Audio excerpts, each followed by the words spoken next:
जी, अस्सलाम वालेकुम। उम्मीद है कि आप तमाम दोस्त खैरियत से होंगे और आज का दिन भी ट्रेडिंग के हवाले से अच्छा गुज़रा होगा। माशाल्लाह से एक और अच्छा दिन रहा आज। लुक लाइक सिर्फ़ 56 पॉइंट्स हैं।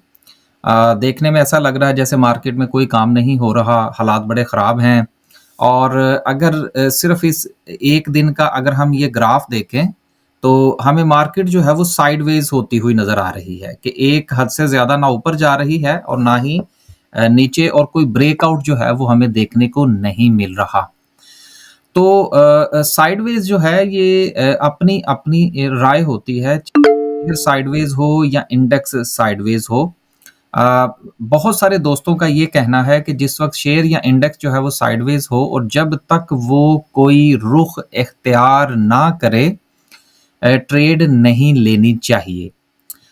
लेकिन मेरे जैसे जो लोग हैं या हर बंदे का अपना-अपना तज्ज़िया होता है। मेरा ख़्याल ये होता है कि साइडवेज़ का जो एक ट्रेंड होता है, ये ज़्यादा बेहतर होता है। क्योंकि अपनी-अपनी स्ट्रैटेजी होती है, तो गुज़िश्ता 2-3 दिन से या इस वीक की पूरे की अगर हम देख लें कि जब से मार्केट ने कोई बहुत बड़ी जो है वो छलांग हमें नहीं दिखाई, हमारे तो हालात बड़े अच्छे हो गए हैं पहले से। माफ़ कीजिएगा। हमारे तो माशाल्लाह से कल भी बड़े अच्छे सिचुएशन रही, आज भी बड़ी अच्छी रही। गुज़िश्ता चंद दिन से हालात जो है वो बड़े अच्छे चल रहे हैं और आप ये समझ लीजिए कि छक्के लग रहे हैं। तो बहरहाल अपनी-अपनी एक स्ट्रैटेजी है जिसके मुताबिक लोग काम करते हैं। हमारे हालात बहरहाल बड़े अच्छे हैं जी इस वक़्त। अगर मैं ये समझता हूँ कि जितना प्रॉफ़िट जो है वो इन गुज़िश्ता 2-4 दिन में हो चुका है, अगर हम नेक्स्ट वीक पूरा 1 वीक या 2 वीक अगर काम ना भी करें, तो परसेंटेज के पॉइंट ऑफ व्यू से हालात बड़े अच्छे हैं। तो 56 पॉइंट्स जो है वो सिर्फ मार्केट ने डाले। आज खबरें बहुत ज़्यादा हैं, तो उसमें से मैंने 3-4 खबरें जो है वो आज मैंने निकाली हैं, जिसमें से एक जो है वो रिफाइनरीज़ के हवाले से है, दूसरी टेक्सटाइल के हवाले से है, फर्टिलाइज़र के हवाले से है और फिर पीएसओ के हवाले से है।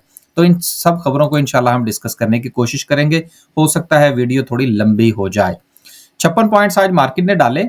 लेकिन अगर हम सर्किट ब्रेकर की बात करें तो माशाल्लाह से बड़ा अच्छा जो है वो हमें आउटपुट आज नज़र आ रहा है, ख़ास तौर पर फार्मास्यूटिकल के हवाले से। अब देखिए गुज़िश्ता काफ़ी दिनों से फार्मास्यूटिकल सेक्टर नहीं चला था। अब चल निकला है, अब जिनके पास है वो ऐशी करें। इसके अलावा आईटीज़ के हवाले से भी सिचुएशन जो है वो ठीक है।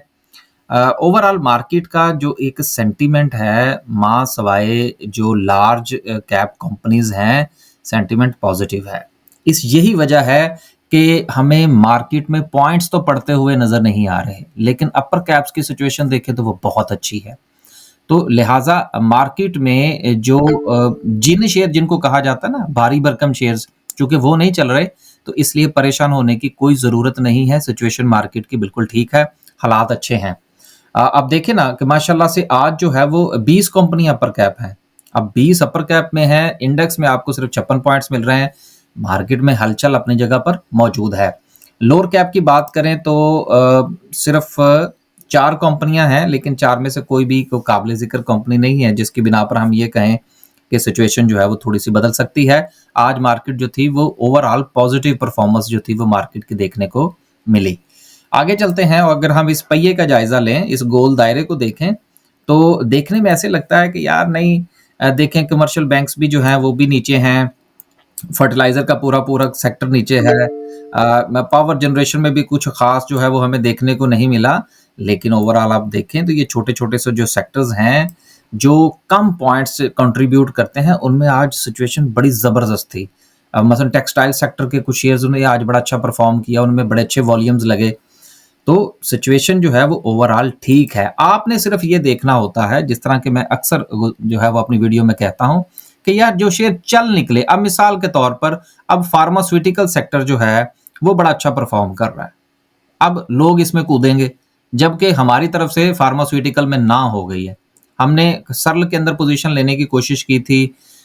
इसके अलावा आईटी की 1-2 कंपनीज़ के अंदर, टेक्सटाइल की 1-2 कंपनीज़ के अंदर, अ, बोर्ड पेपर एंड बोर्ड के अंदर, तो मिक्स जो है वो आपका एक पोर्टफोलियो होता है। लेकिन जैसे-जैसे कंपनीज़ या सेक्टर्स जो हैं वो चलते चले जाएँ, फिर उनसे आप किनारा कशी इख्तियार करें, उनसे कि लो भई अब आप भाग लो। जब वो भागें, तो आप उसमें से प्रॉफ़िट टेकिंग करें और फिर इंतज़ार करें किसी और शेयर के चलने का। भागती बस में बैठने की कोशिश करेंगे तो नुकसान होगा। फिर जो है वो शेयर जब आप ऊपर लटक जाएँगे उस शेयर के साथ, तो फिर जो है वो आपके लिए काफ़ी जो है वो मसाइल का सामना आपको करना पड़ेगा और फिर काफ़ी वक़्त लग सकता है आपको उसमें से निकलने में। ओवरऑल देखें तो सेक्टर वाइज़ सबसे ज़्यादा आज टेक्नोलॉजी सेक्टर चला। हालाँकि टेक्नोलॉजी सेक्टर के हवाले से बड़ी ही हालात जो थे वो ये थे कि जी वो उनको कॉन्ट्रैक्ट मिल रहे, उनकी ईपीएस बड़ी कम हुई हैं। अब चल गया ना फिर टेक्नोलॉजी सेक्टर आज, तो फिर जिन्होंने कमाना था वो कमाएँगे। पिछले दिनों मैंने एक लफ़्ज़ इस्तेमाल किया था कि इनके पैसे फँसे हुए हैं। देखिए, बहुत सारी चीज़ें जो है ना वो हम यहाँ पर टेक्निकली उनको बहुत ज़्यादा मुश्किल अल्फ़ाज़ इस्तेमाल करने की कोशिश नहीं करते, हालाँकि हम वो भी कर सकते हैं। लेकिन चूँकि आम लोग ये हमारा चैनल देखते हैं, तो इसलिए हम कोशिश करते हैं कि थोड़े-से सादा से अल्फ़ाज़ इस्तेमाल करें। तो बात ये है कि आपको याद होगा इनका सारा का सारा फड्डा जो है वो फ़ॉरेन का अपना पैसा जो है वो बाहर रखने का है। तो अभी भी सूरत-ए-हाल इनकी इतनी बुरी नहीं है। जब आउटफ्लो होगा बाहर से तो फिर इनकी ईपीएस बेहतर हो जाएगी। फर्टिलाइज़र सेक्टर ने आज 185 पॉइंट्स निकाले और फर्टिलाइज़र सेक्टर के हवाले से देखिए बात ये है कि ये शेयर एक तो परफ़ॉर्म बहुत कर चुके थे और दूसरी बात ये है कि जब लोगों ने कमाना था कमा लिया। हालाँकि मैं यहाँ पर ये बात बताता चलूँ कि हमारा भी एक स्टॉप लॉस हिट हुआ है। ये बताने का मकसद ये होता है ताकि लोग जो हैं वो बहुत ज़्यादा एक्साइटमेंट का शिकार ना हो जाएँ और हमारे हवाले से तो वैसे भी यही है कि अब माशाल्लाह से हमारी परफ़ॉर्मेंस ठीक है, लेकिन हमने कोई सोशल मीडिया के ऊपर रौला नहीं डाला, ना ही हमने अपने यूट्यूब के चैनल के ऊपर रौला डाला कि देखें जी ये हमारा ऐसे हो गया और ये ऐसे हो गया। जो दोस्त हमारे साथ काम करते हैं उनको पता है कि हम हमारी परफ़ॉर्मेंस कैसी है, तो जब कोई और देखना चाहेगा तो वो हमारे साथ ऐड हो जाएगा। तो फर्टिलाइज़र के हवाले से खबर है वो साथ ही हम यहाँ पर शामिल कर लेते हैं कि हुकूमत ने ये कहा है सॉरी खबर जो थी फर्टिलाइज़र की ये वाली थी। फर्टिलाइज़र कंपनीज़ को कहा गया है जी कि आप अपना प्रॉफ़िट जो है उसके हवाले से हाथ हौला रखें। अब ये वो बात है कि जिसकी वजह से मामलात जो है वो थोड़ा-सा टाइट हुए हैं। लेकिन अब क्या फ़ायदा जब चिड़िया चुग गई खेत, जब शेयर्स की प्राइसेज़ डबल ट्रिपल हो गई। कंपनियों ने अपना प्रॉफ़िट कमा लिया, खाद की कीमतें भी बढ़ा दी। अब गवर्नमेंट को याद आया कि ठीक है भई सबने कमा लिया, चलें जी अब जो है वो आप अच्छे बच्चे बन जाएँ। अब थोड़ा देर इंतज़ार कीजिएगा, शेयर्स नीचे जाने दें, अच्छे लेवल के ऊपर इनको दोबारा बाय करने में कोई मुज़ायका नहीं है। ये गवर्नमेंट भी ऐसी है, कंपनीज़ भी यहीं पर है। ये लुका-छुपी का खेल जो है ये चलता रहेगा, इसलिए इसमें परेशानी वाली कोई बात नहीं है। आगे चलते हैं जी और बात करते हैं पावर जनरेशन के हवाले से कल हम बात कर चुके थे। इंडिविजुअल कंपनीज़ को देखें तो आज जो है वो चलें जी टीआरजी भी वापस आ गया, फिर सर्विस इंडस्ट्री, सिस्टम, सर्ल, डीजीकेसी, पेल एंड सो। तो जिनके पास जो-जो शेयर्स हैं वो प्रॉफिट टेकिंग करना मत भूलिएगा। अगली खबर जो है वो पीएसओ के हवाले से है और पीएसओ का ये कहना है कि देखिए पीएसओ जो है वो हमारे पंजाबी में कहते हैं कि बहुत ज़्यादा जो है वो सियाना बनने की कोशिश कर रहा है और अगर ये इसकी चाल कामयाब हो जाती है तो पीएसओ मैं ज़ाती तौर पर समझता हूँ ₹1000 से नीचे का शेयर नहीं है। क्योंकि अब इसने लेना है बहुत सारी जो कंपनीज़ हैं उनके ज़िम्मे इनकी इसके वाजिबात हैं। तो पीएसओ ये कहना चाह रहा है कि जी देखिए फ़र्ज़ करें कि एक पब्लिक लिमिटेड कंपनी है, यानी कि उसके शेयर फ़र्ज़ करें कि वो स्टॉक मार्केट में लिस्टेड होते हैं और उस कंपनी ने हमारे भी पैसे देने हैं।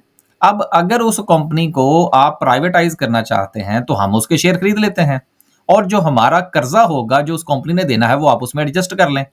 तो यानी कि जो पीएसओ है, वो बेसिकली अपने कर्ज़ के बदले में पूरा का पूरा एसेट जो है वो एक्वायर करना चाहता है और अगर किसी दौर में आपको याद हो, तो जो बनिया हुआ करता था ना, हिंदू बनिया उसका भी यही काम होता था कि किसी को थोड़े से पैसे दिए, जब वो कर्ज़दार हो गया और वो कर्ज़ वापस नहीं आया, तो उसने पूरी ज़मीन हथिया ली। उसने कहा, "ये लो थोड़े से और पैसे और तुम्हारी ज़मीन अब मेरी हुई।" तो ये मज़ाक में सिर्फ़ एक बात समझाने की कोशिश मैं ये कर रहा हूँ कि अगर ये बात जो है, ये गवर्नमेंट मान लेती है पीएसओ की, तो पीएसओ के वारे-न्यारे हो जाएँगे। अब मुझे उस कंपनी का नाम नहीं याद आ रहा, जिसको इसने एक्वायर ऑलरेडी कर लिया है। मैंने आज से कोई 1 महीना पहले वो खबर पढ़ी थी, अभी वो मेरे ज़हन में आई है कि ये इस तरह के ये पंजे गाड़ने की कोशिश कर रहा है पीएसओ और अगर इसमें इसको कामयाबी हो जाती है, तो ये 170, 180, 200, 400 वाला शेयर तो बात ही कोई नहीं है, फिर तो हज़ारों की बात होगी।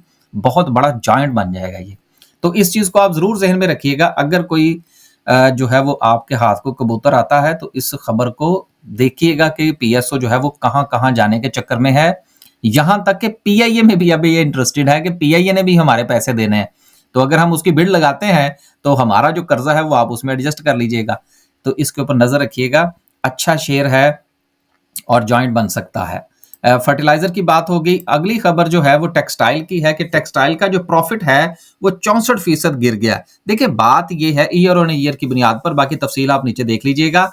देखिए बात ये है कि अगर ये प्रॉफिट जो है ये इतना गिर गया है और 64% का जो है वो यहाँ पर डिक्लाइन शो हो रहा है एज कंपेयर टू 23 एंड 24 के, और ये डिक्लाइन बन रहा है 64% का। अब देखिए बात ये है कि इतने हालात ख़राब नहीं हैं। बहुत सारी कंपनियां ऐसी हैं टेक्सटाइल सेक्टर की जिनके पास ऑर्डर पूरे करने के लिए दिन रात जो है वो काम कर रहे हैं। हमारे भी ज़राए हैं, लोगों से बात होती रहती है। सिर्फ और सिर्फ जो है वो हालात ये हैं कि बजट को हमने किसी ना किसी तरीके से पास करना है। पास करने से मुराद ये है कि अपने लिए टेक्सटाइल सेक्टर के लिए कुछ ना कुछ मराहत लेनी है। तो जिस दिन मराहत अनाउंस हो गई, टेक्स्ट हो गया, ये सिलसिला चल गया, तो देखिए एक क्वार्टर का रिजल्ट ही है ना। तो आपको पता है कि जिस वक्त ये मामला चलते हैं, जो बिजनेसमैन हैं या जो अकाउंटेंट्स हैं वो इस बात को समझते होंगे कितना को फर्क पड़ता है कि कुछ चीजें जो है वो डेबिट से क्रेडिट और क्रेडिट से डेबिट कर दी जाएं, और फिर इसको दूसरे जो हमारा रिजल्ट है दूसरे क्वार्टर का या तीसरे का उसमें शो कर दी जाए। कितना फर्क पड़ता है? कोई फर्क नहीं पड़ता। तो ये सिर्फ बजट में रोना धोना है। इंशाल्लाह सूरत हाल ठीक हो जाएगी। अगर इतने ही हालात खराब होते तो इतना वॉल्यूम लगता है जितना आज एक दो शेयर्स के अंदर लगा है। बात को समझा करें। आखिरी बात जो है वो रिफाइनरीज के हवाले से है। देखिए रिफाइनरीज के हवाले से दो चीजें जो थी वो चल रही थी। एक जो थी वो रिफाइनरी पॉलिसी थी, और उसके साथ साथ कि जी सऊदी अरब जो है वो 10 अरब डॉलर की सरमायाकारी करेगा। ये सारी कहानियां थी। अब दोबारा से जो गवर्नमेंट है वो ये चाह रही है कि रिफाइनरीज की जो अपग्रेडेशन का प्लान है उसको 6 माह के लिए मौखर कर दिया जाए। इसका क्या मतलब है? इसका मतलब ये है कि पिछली खबर के बाद रिफाइनरीज ने छक्के मारे थे। अब वो छक्के जो हैं वो पहुंच चुके हैं टॉप पे। अब दोबारा खबर आ गई, अब फिर उसमें से हवा निकलेगी, चीजें नीचे एडजस्ट होने की कोशिश करेंगी, अच्छे लेवल्स पर जाने की कोशिश करेंगी। वहां पर दोबारा से फिर जो है वो आप ट्रेड बना लीजिएगा। खबर फिर आहिस्ता आहिस्ता जो है वो रिफाइनरीज को ढूंढ लेगी। आखिरी बात जो है वो चलते हैं और बात करते हैं कैंडलस्टिक की। कैंडलस्टिक से पहले जो है वो मैं ये अनाउंसमेंट एक अपनी तरफ से करता चलूं कि हमारा जो ट्रेनिंग सेशन है जो जून के महीने का है, बिगिनर्स के लिए भी और इन्वेस्टर्स के लिए भी, उसके रजिस्ट्रेशन ओपन है। तो उसमें अगर आप इंटरेस्टेड हैं तो वो आप ज्वाइन कर सकते हैं। व्हाट्सएप पर आप इंफॉर्मेशन ले लीजिए।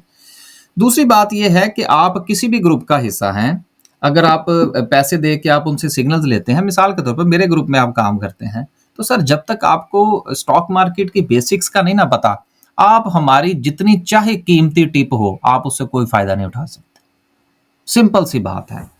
क्योंकि हमें फीडबैक मिलता रहता है ना, इतने इतने टॉप क्लास जो है वो लोग पैसे कमा रहे होते हैं, और बहुत सारे लोग जो हैं वो फिर हमें ये मैसेज करके पूछ रहे होते हैं कि जी ये इस चीज़ का क्या मतलब है। अब ज़ाहिर सी बात है कि फिर उसमें टाइम लगता है। बात को थोड़ा समझने की कोशिश कीजिए। जब तक स्टॉक मार्केट की बेसिक्स आपको नहीं आएंगी, आपको अच्छी से अच्छी टिप में मिल जाए, आप फायदा नहीं उठा सकते। वापस आते हैं जी। इस वक्त जो सूरत हाल है, अगर हम कैंडलस्टिक की बात करें तो कल भी हमने इस खदशे का इजहार किया था कि इंशाल्लाह मार्केट जो है वो पॉजिटिव हो सकती है। तो मार्केट ने बहरहाल पॉजिटिविटी भी दिखाई, और मार्केट जो है वो बिल्कुल एज कंपेयर टू लास्ट अगर हम जायजा लें तो उसकी निस्बत आज भी मार्केट ने बिल्कुल वैसा ही बिहेव किया जिस तरह के कल किया था। लिहाजा मार्केट जो है वो फिलहाल तो पॉजिटिव है और पॉजिटिव होती हुई नजर आ रही है। मार्केट का जो अगर हम कैंडलस्टिक का जायजा लें तो आप ये देख सकते हैं कि आज की बनने वाली तकरीबन तमाम की तमाम कैंडल्स जो हैं वो रफली कल की कैंडल्स के साथ मिलती जुलती हैं, और लास्ट घंटे की जो कैंडल थी और आज के आखिरी घंटे की जो कैंडल थी वो भी एक दूसरे के साथ मिलती जुलती हैं। तो जब चीजें एक दूसरे के साथ मिलती हों तो फिर नतीजे भी उसी तरह के ही हमारे सामने आते हैं। डे की कैंडल जो है वो हमें ये बता रही है कि मार्केट फुल मूड में है कि वो अपनी रेजिस्टेंस तक एक मर्तबा फिर पहुंचे। तो हमें उम्मीद करनी चाहिए कि मार्केट जो है वो इंशाल्लाह रेजिस्टेंस तक पहुंच जाएगी। वीडियो का इख्तिताम करते हैं। अल्लाह हाफिज।